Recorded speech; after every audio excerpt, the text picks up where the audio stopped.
NSX ADV 750.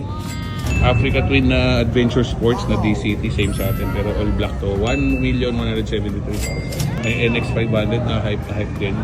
So 500cc na parang baby Transat. Ang SRP nito is 400,000. Siyempre ever bestseller nila na Rebel 500. Pang beginner, pang newbie, pang lady rider. So SRP niyan 402,000. Ito naman guys yung Rebel 1100, 653,000. DCT siya. So dual class transmission, halos same siya sa Africa Twin ng engine yan. Siyempre yung kanilang EM1E na electric scooter ng Honda.